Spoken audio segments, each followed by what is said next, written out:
Procrastination is a very common phenomenon. Almost everyone engages in procrastination every now and then. In fact, 50% of people report that their procrastination frequently causes problems for them. Procrastinators, on the other hand, report feelings of distress, anxiety, and guilt, yet they seem not to know how to stop doing it. Today, we will discuss strategies to reduce the frequency of procrastination. These strategies or tips are based on an understanding of the brain's functions as how it makes decisions and how it responds to different types of reinforcement. Tip 1. Stop doing whatever you are doing. To break free from procrastination, stop doing whatever you are doing, and sit and think for 15 to 20 minutes about your next step and what you are going to do. Most people will not agree with it, but there is a lot of evidence that it works. Sitting can break the cycle of distraction, delay, and time wasting. This will reduce the frequency of procrastination. As we know, a decision to do something does not necessarily lead to that action. The unconscious mind has a role to play in it. It is in control of many of your moment-to-moment choices and behaviors. The prefrontal cortex plays a role in regulating your decision. It is not the only system that is working on it. Some researchers found out that an unconscious system of habitual, automatic behaviors is also involved that functions like an autopilot. This unconscious habit system is particularly working when you need to fulfill immediate needs and short-term goals. Tip 2. Procrastination and anxiety. Procrastination is most often than not associated with anxiety. A number of studies have found the connection between the two, that people who are anxious in general also generally struggle with procrastination.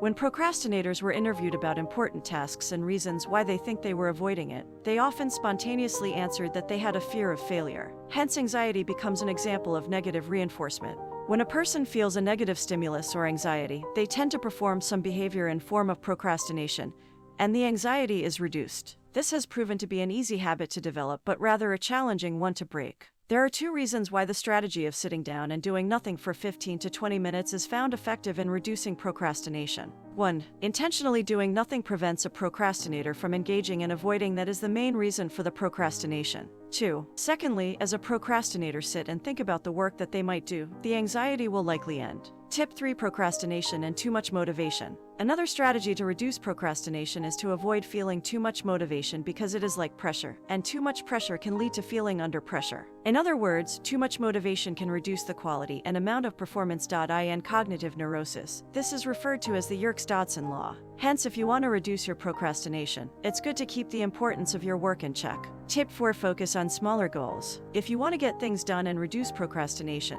then break your large project into smaller parts, and check your progress by completing these small parts. These smaller parts will keep track of the bigger picture. Even if the project itself is not complete, you will know you have achieved something, and though the project is unenjoyable, keeping track of your smaller accomplishments will produce pleasure. Most things we humans do are because of choices made by our unconscious systems within our brains. Rat brains also work in the same way, especially in a standard laboratory environment.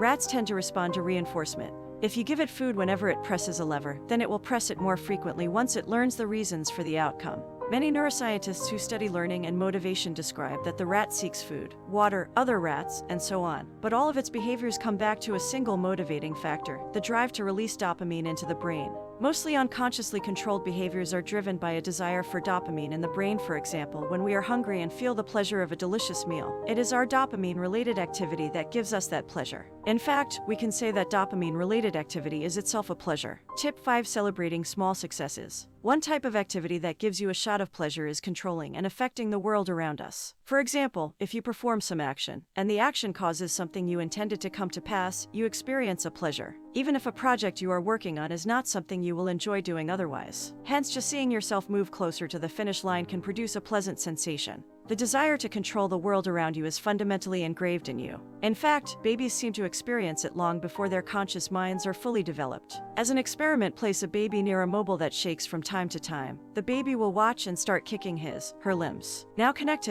her leg to the mobile in a way that the mobile shakes when he or she kicks his or her legs, and the baby will continue to kick. Hence, this baby will learn the relationship between an action and an outcome in just a few minutes. When you decide to take on a challenge and then succeed in accomplishing it, you get a boost of pleasure or a shot of dopamine. You don't, however, get that burst of pleasure while you are actually pursuing the goal. You get it when you accomplish the goal. Tip 6. Keep an eye on the outcome. Now imagine you have a large project, one that has been making you anxious or driving you to procrastinate. Completing the project will be a huge success and gain you a reward. Now imagine you are a rat and think of that reward as a big pile of rat food, rather than leave all the food in one big pile at the end. Just spread your reward out, and arrange the reward in a line between your current place and the place where you want to be. As you complete small subtasks, you will earn yourself little pieces of rat food or rewards, and you will receive the associated releases of dopamine. When you achieve those subtasks, take a break to celebrate them. Keep feeding your pleasure centers. This will keep you enough motivation to keep yourself moving along. Finally, stay focused on the same project long enough so that you achieve the final significant goal at the end. Hence, to summarize, procrastination is part of human nature, as resting and refreshing is. But some people do it a lot more than others, and with the help of these tips, anyone can become a better version of themselves and stop procrastination in the long run.